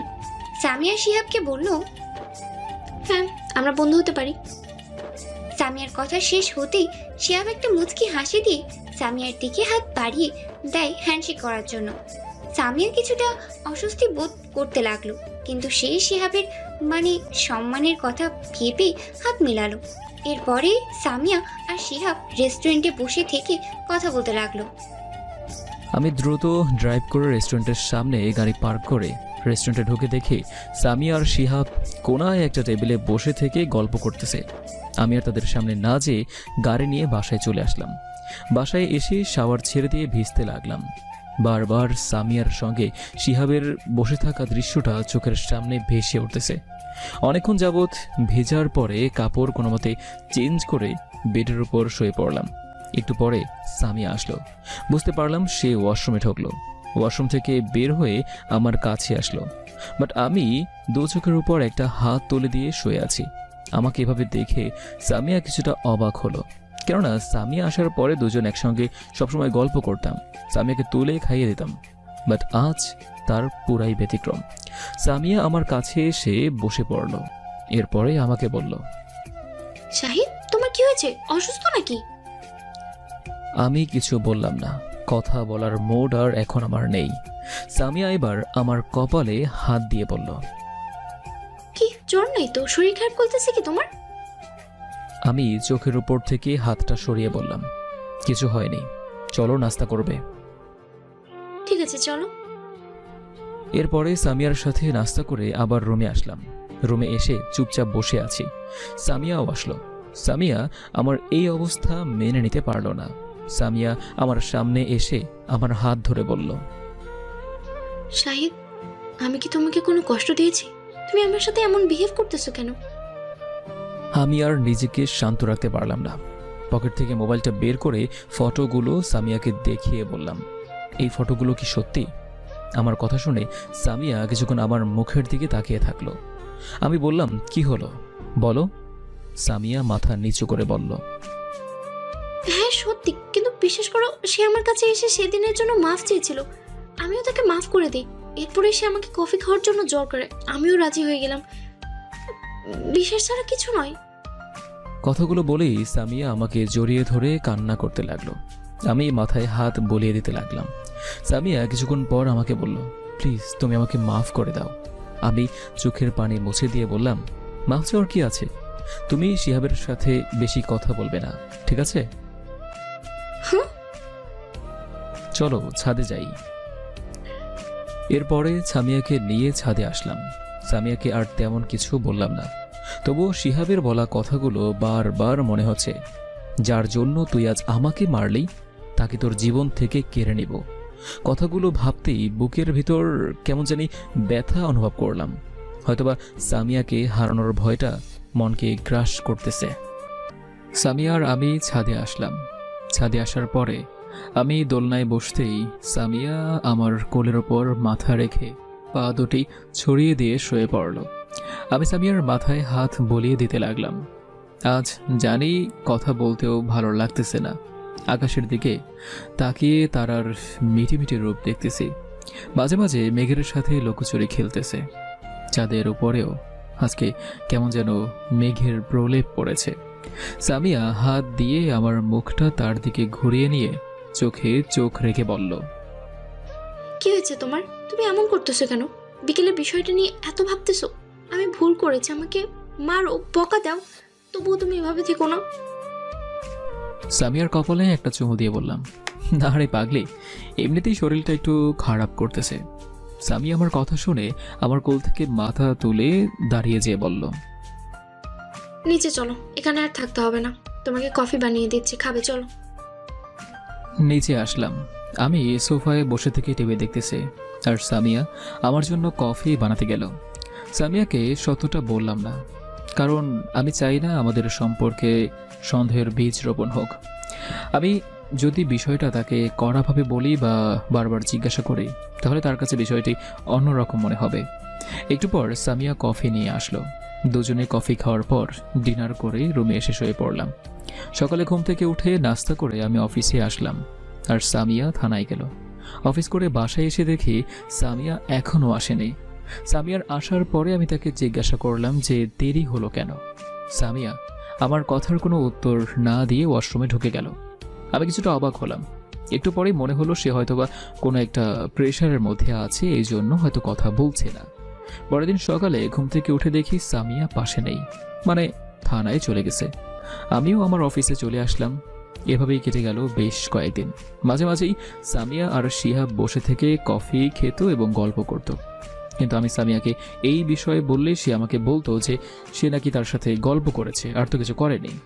আমিও আর কিছু বললাম না। আজকে অফিসের একটা মিটিং আছে, যেটা একটা রেস্টুরেন্টে হওয়ার কথা। আমি লাঞ্চ টাইমে গাড়ি নিয়ে বের হলাম সেই রেস্টুরেন্টে যাওয়ার জন্য। মাঝ রাস্তায় যেয়ে একটা রিকশায় নজর পড়ল। রিকশায় ছিল সামিয়া আর শিহাব। এটা দেখার পর সামিয়ার প্রতি আমার প্রচুর পরিমাণে রাগ উঠে গেল। নিষেধ করা সত্ত্বেও সে কেন শিহাবের সঙ্গে ঘোরাফেরা করবে? অতঃপর আমিও তাদের পিছু নিলাম আর একটু দূরত্ব বজায় রেখেই তাদের পিছু পিছু যাচ্ছি আমি, কেননা সামিয়া আমার গাড়ি দেখলেই চিনতে পারবে। কিছু দূর যাওয়ার পরে দেখি তারা দুজনে রিকশা থেকে নেমে একটা পরিত্যক্ত অবস্থায় থাকা বাসার দিকে ঢুকতেছে। সামিয়া আর শিহাবকে দেখে দুজন লোক মুচকি হেসে সামিয়া আর শিহাবের সঙ্গে হাত মিলালো। তবে সামিয়া এখন সাধারণ ড্রেস পরে আছে, শাড়ি পরে আছে। সামিয়া আর শিহাব ভিতরে ঢোকার পর লোকগুলো দরজা লাগিয়ে দিয়ে ভিতরে ঢুকে গেল। এসব দেখে আমার মাথায় রক্ত উঠে গেল। রাগে হাতের শিরাগুলো ফুলতে শুরু করলো। আমি সেখান থেকে বাসায় চলে আসলাম আর ম্যানেজারকে ফোন দিয়ে বললাম যে মিটিংটা ক্যান্সেল করে দিতে। অতবার বাসায় এসে বেডে শুয়ে রইলাম। বিকেলবেলা সামিয়া বাসায় আসলো। আমি সামিয়াকে জিজ্ঞাসা করলাম, আজকে লাঞ্চ টাইমে কোথায় গিয়েছিলেন? সামিয়া আমার কথায় চমকে উঠল। মনে হচ্ছে আমার জানার কথা না। সামিয়া নিচের দিকে তাকিয়ে মুচকি হেসে বলল, সেটা না হয় অজানাই থাক, বলতে পারো এটা তোমার জন্য একটা সারপ্রাইজ। তবে আর কয়েকদিন পরে আরও একটা সারপ্রাইজ পাবে, যেটা তুমি কখনো কল্পনাও করতে পারবে না। অতঃপর আমি আর কিছু না বলে রুম থেকে বেরিয়ে আসলাম। সামিয়া আসলে কি বোঝাতে চাচ্ছে? সে কি আমার কাছ থেকে কোনো কিছু লুকাচ্ছে? সকালে অফিসে চলে গেলাম। সামিয়া আজকেও আমার আগেই চলে গিয়েছে আর যাওয়ার সময় বলল যে সে আজকে নাকি তার আসতে দেরি হবে, কি যেন একটা কাজ আছে। অফিসে এসে কাজ করতেছি। লাঞ্চ টাইমের কয়েক মিনিট আগে একটা ইমেল আসলো। সেখানে একটা ভিডিও আর কয়েকটা ফটো ছিল। ভিডিওটা কয়েক মিনিট প্লে হওয়ার সাথে সাথে মোবাইলটা হাত থেকে পড়ে গেল আর মনে হচ্ছে আমার দুনিয়াটা অন্ধকার হয়ে গেল। কি দেখলাম এটা? সামিয়া আমাকে এইভাবে ঠকাবে তা কখনো ভাবতেও পারেনি। এটাই ছিল সামিয়ার দেওয়া সারপ্রাইজ। মোবাইলটা হাতে নিয়ে বাসায় চলে আসলাম।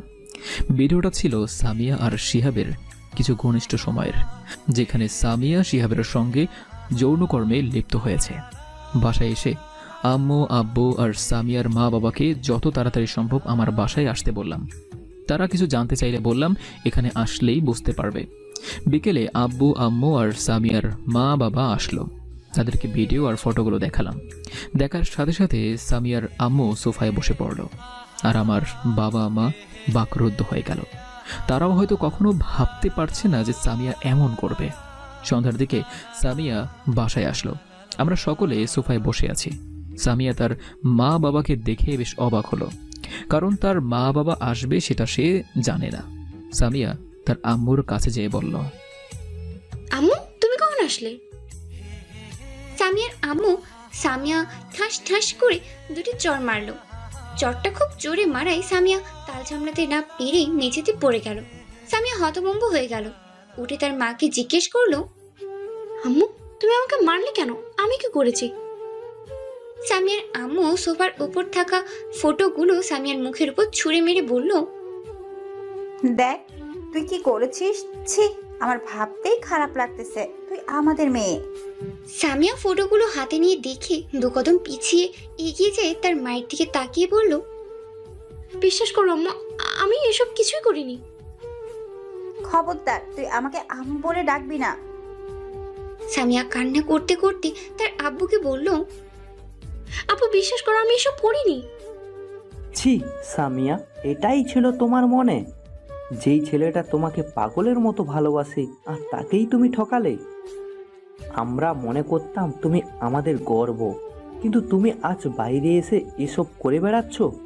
আমি আর কোনো দিন তোমার এই পাপি মুখটা দেখতে চাই না। আর হ্যাঁ, তোমার আম্মু ঠিকই বলেছে, আজ থেকে আমাদের কোনো মেয়ে নেই। যেটা ছিল সেটা আমাদের কাছে মৃত। সামিয়া দৌড়ে আমার কাছে এসে আমার হাত ধরে বলল, প্লিজ শাহিদ, তুমি তো বিশ্বাস করো আমায়। আমি জানি আম্মু আব্বু মিথ্যা বলতেছে, প্লিজ তুমি তাদেরকে বোঝাও না।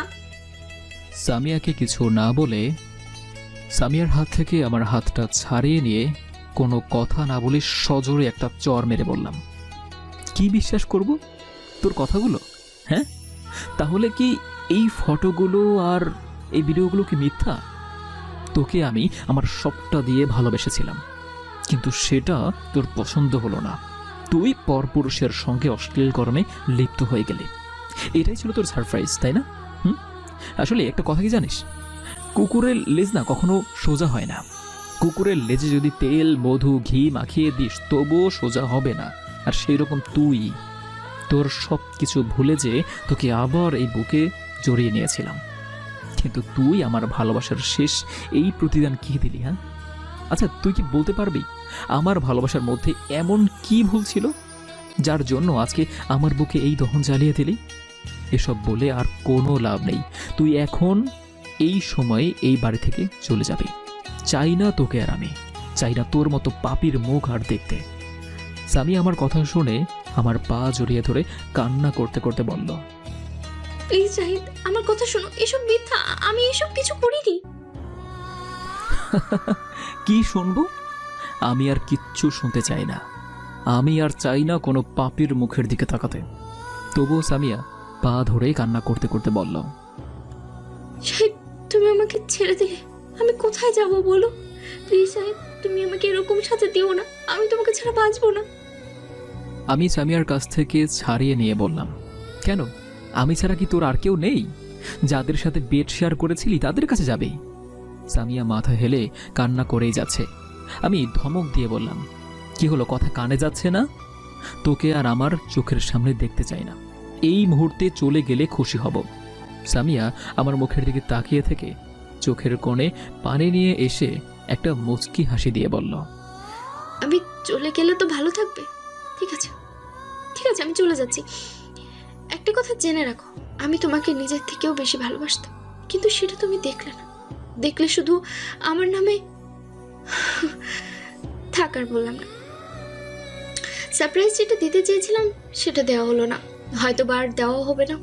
ভালো থেকো, শরীরের যত্ন নিও, আর আব্বু আম্মুকে দেখে রেখো, আর পারলে একটা ভালো পবিত্র মেয়েকে বিয়ে করে নিও। আমার কাছ থেকে সামিয়া ওর মা বাবার সামনে যেয়ে বলল, আব্বু আম্মু সরি, আমি তো আর আপনাদের মেয়ে না। শুনুন, আমার জন্য আপনার মান সম্মান নষ্ট হয়ে যায়। এই জন্য আমি আপনাদের দুজনের কাছে ক্ষমা চেয়ে নিচ্ছি। আমাকে আমাকে ক্ষমা করে। এরপরে সামিয়া আমার আম্মুর কাছে যেতেই আম্মু বলল, মারে, তুই এই কাজ কিভাবে করলি? তোকে তো আমি নিজের মেয়ের মতো ভালোবাসতাম। আমি জানি আমি খারাপ, অপবিত্র, আর আমি আসতেও চাই না আপনাদের কাছে এই পাপী মুখ নিয়ে। কিন্তু আমি আপনাদের কাছে একটা অনুরোধ করতেছি, প্লিজ আজকের রাতটা আমাকে এখানে থাকতে দিন। কথা দিচ্ছি, কালকে সকালে এই পাপী মেয়ের মুখ কাউকে না দেখিয়ে চলে যাব। যার সঙ্গে 1 বছর থেকে চলাফেরা করা, সেই যদি আমাকে চিনতে না পারে, তাহলে আপনারা দূর থেকে আমাকে কি চিনবেন মা? এর থেকে আমি আপনাদের দূরে থাকি। আব্বু আম্মুকে কিছু বলতে না দিয়ে আমি বললাম, আমি কোনো ছলনাময়ীকে চোখের সামনে দেখতে চাই না। সামিয়া আর কিছু না বলে চোখের পানি মুছতে মুছতে বাসা থেকে বের হয়ে গেল। আমি রুমে এসে দরজা লাগিয়ে দিয়ে বালিশে মুখ গুজে কান্না করতে লাগলাম। কেন আমার ভাগ্যে এসব হয়? সামিয়া, আমি তো সবকিছু ভুলে তোমাকে আপন করে নিয়েছিলাম, কিন্তু তুমি কেন আমার এই সাজানো স্বপ্নগুলোকে ভেঙে দিয়ে চলে গেলে? সামিয়ার সাথে কাটানো মুহূর্তগুলো মনে হচ্ছে আর বুকের ভিতরে হৃদয় স্পন্দনগুলো বন্ধ হয়ে যাচ্ছে। সকালে বালিশে মাথা দিয়ে চোখ বন্ধ করে শুয়ে আছি। সারা রাত একটুও ঘুম হয়নি। রাতে আম্মু খাওয়ার জন্য ডেকেছিল, কিন্তু আমার খাওয়ার ইচ্ছেটাই মরে গিয়েছে। কে যেন দরজায় টোকা দিচ্ছে। উঠে দরজা খুলে দেখি তিশা দাঁড়িয়ে আছে। তিশা আমাকে জড়িয়ে ধরে কান্না করতে করতে বলল, ভাইয়া প্লিজ আমাকে মাফ করে দে। আমি যদি ফুপি আর আঙ্কেলকে তোদের কথা না বলতাম, তাহলে তোদের বিয়েও হতো না, আর আজকে তোকে এই কষ্ট সহ্য করতে হতো না। আরে পাগলি, তোকে আগেও বলেছি, যা ভাগ্যে আছে সেটাই হবে। আর সবচেয়ে বড় কথা যে কখনো ছিল না তাকে বেঁধে রাখা যাবে না। এটা ছিল তার মোহ, আর সে যদি ভাগ্যে থাকে তাহলে আবার আসবে। খুব কষ্ট করে কথাগুলো বললাম। কথাগুলো বলার সময় চোখ দিয়ে পানি বের হতে লাগলো। তিশার চোখের আড়ালে মুছে ফেললাম। ভাইয়া তুই এত ফ্রি ভাবে কথা বলছিস কি করে? তোর কি তার জন্য একটুও কষ্ট হচ্ছে না? আমি তিশার কাছ থেকে সরে ড্রেসিনের সামনে দাঁড়িয়ে বললাম, না রে, কার জন্য কষ্ট হবে? এসব কষ্ট সহ্য করার অভ্যাস আছে আমার। তবে এখন তাকে ভুলতে কষ্ট হবে, বাট আস্তে আস্তে ঠিক হয়ে যাবে। ভাইয়া আমি বুঝতে পারতেছি তোর মনে অন্য কিছু চলতেছে। এমন কিছু করিস না যাতে আবার ফুপি আর আঙ্কেল কষ্ট পায়। আমি একটা মিথ্যা মুচকি হাসি দিয়ে বললাম, আরে না, তুই নিচে যা, আমার ভালো লাগছে না, আমি রেস্ট নেব। তিশা চলে যাওয়ার পরে আমি আবার কাঁথা মরো দিয়ে শুয়ে পড়লাম। একটু পরে আম্মু একটা প্লেটে করে খাবার নিয়ে আসলো। না খেতে চাইলেও জোর করে খাইয়ে দিল। খাবার খাওয়ার সময় মনে পড়ে গেল সামিয়ার কথা। প্রতিদিনই আমার হাতে তুলে খেত। এ তো কয়েকদিন আগেই ডিনার করার সময় আমার হাতে তুলে খাবে, আমাকে খাইয়ে দিতেই হবে। আর কি আর করার, খাইয়ে দিচ্ছে আর সে নিজেও খাচ্ছিল। সো হঠাৎ করেই প্রশ্ন করলো, শাহিদ, তুমি কি আমাকে সারা জীবন এইভাবে তোমার হাত দিয়ে তুলিয়ে খাইয়ে দিবে তো? দিব না কেন? আমার 5টা না 3টা না, একটা মাত্র বউ, তাকে যদি খাইয়ে না দেই তাহলে কাকে দেব?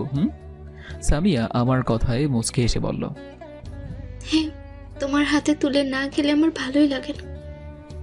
কথাগুলো ভাবতেই চোখের কোণায় পানি এসে গেল। আম্মু তা দেখতে পেয়ে বলে উঠল, কি হয়েছে বাবা? কিছু না আম্মু। বাবা, যা হওয়ার তা হয়ে গিয়েছে। এখন এইসব ভেবে নিজেকে কষ্ট কেন দিচ্ছিস? আমি নিজেকে আর কন্ট্রোল করতে না পেরে আম্মুকে জড়িয়ে ধরে কান্না করে দিলাম। আম্মু আমার মাথায় হাত বুলিয়ে দিয়ে সান্ত্বনা দিতে লাগলো। অতিবাহিত হয়ে গেল 4 দিন।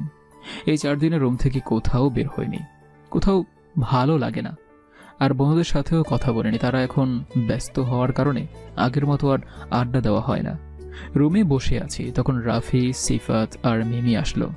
রাফি আমার কাছে এসে বসলো। এরপরে আমাকে বলল, দোস্ত, তোদের মধ্যে কি হয়েছে বলবি? শুনলাম সামিয়া নাকি শিহাবের সঙ্গে। আমি রাফিকে জড়িয়ে ধরে কান্না করে দিলাম আর বললাম, হ্যাঁ রে। এরপরে সবকিছু বলে দিলাম তাদেরকে। আমার কথা শুনে সিফাত বলল, তোর কথা ভুল হচ্ছে না তো? না রে দোস্ত, কয়েকদিন আগে আমি শিহাব আর সামিয়াকে একটা পরিত্যক্ত বাসায় যেতে দেখেছিলাম। এছাড়া তারা প্রায়ই বসে থেকে কফি খেত, গল্প করত, বাট কখনো বুঝতে পারিনি যে সে আমাকে এত বড় একটা ধোঁকা দেবে। দোস্ত প্লিজ ভেঙে পড়িস না, চল বাইরে থেকে ঘুরে আসি। না রে, আমি যাব না, তোরা যা। তা বললে শুনবো না? তুই আমাদের সঙ্গে কিছু সময় আড্ডা দে, তাহলে ভালো লাগবে। ওদের দুজনের জোরাজুরিতে চলেই গেলাম।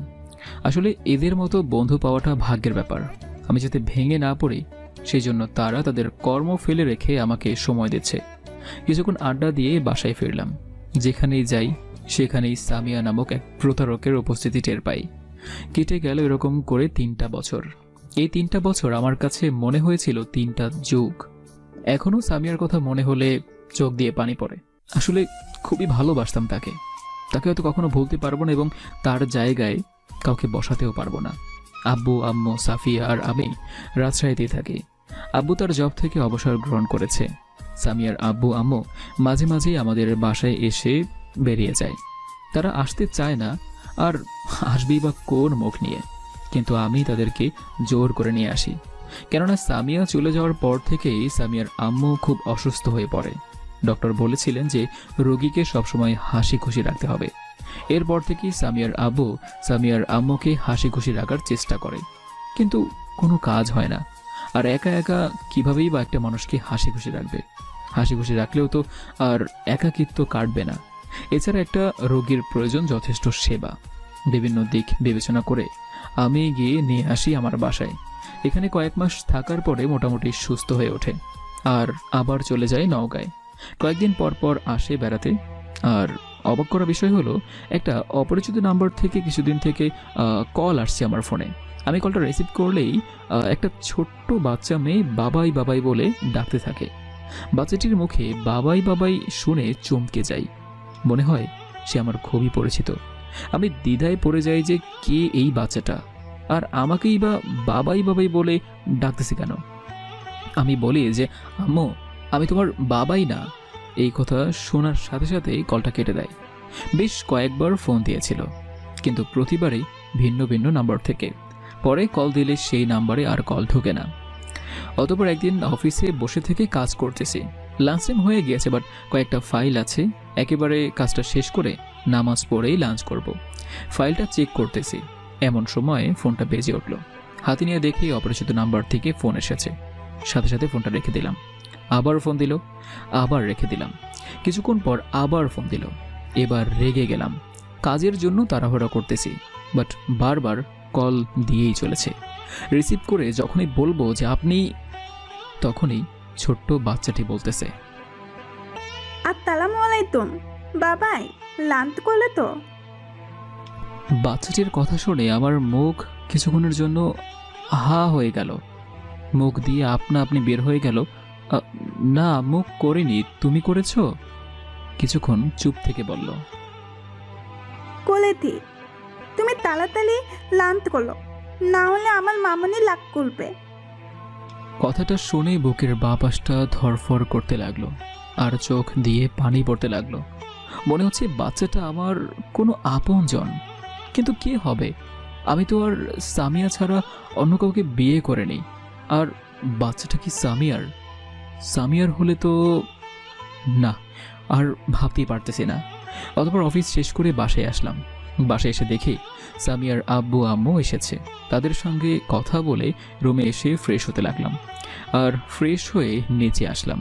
আর হ্যাঁ, সামিয়ার আব্বু আম্মু আমাদের বাসায় 2 দিন থাকবে। প্রতিবারই 2 থেকে 3 দিন থেকে চলে যায়। রাতে ডিনার করে সকলে বসে থেকে আড্ডা দিচ্ছি। এমন সময় সামিয়ার আব্বু বলল, বাবা আর কতদিন একা একা থাকবে? ভালো মেয়ে দেখে বিয়ে করে নিন। হ্যাঁ সাইদ, বেয়াই কিন্তু ঠিক বলেছেন। তুমি আর কতদিন অপেক্ষা করবে? যা হওয়ার তা হয়ে গেছে, এখন নতুন করে শুরু করো। তাছাড়া আমাদেরও তো নাতি নাতনির সাথে খেলাধুলা করার ইচ্ছে আছে। দেখো, আমি তোমাদের অনেক আগে থেকেই বলে আসতেছি যে আমার পক্ষে বিয়ে করা সম্ভব নয়। আমি সামিয়ার জায়গাটা অন্য কাউকে দিতে পারবো না। তবু কেন তোমরা বারবার একই কথা বলছো? আর কারো কথা না শুনে রুমে এসে সামিয়ার ছবিটা বুকে নিয়ে কান্না করতে লাগলাম। কেন সামিয়া তুমি আমাকে ঠকিয়ে এভাবে চলে গেলে? আমি তো তোমাকে ভালোবেসে গিয়েছিলাম, তার বিনিময়ে তুমি আমাকে এই প্রতিদান দিলে। দেখো আজকে তোমার বাবা মাও আমাকে বিয়ে করতে বলতেছে, কিন্তু আমি কি করে তোমার জায়গাটায় অন্য কাউকে বসাবো বলো? তুমি না হয় আমায় ধোঁকা দিয়েছিলে, তোমার মনে আমাকে ছাড়া অন্য কাউকে স্থান দিয়েছিলে।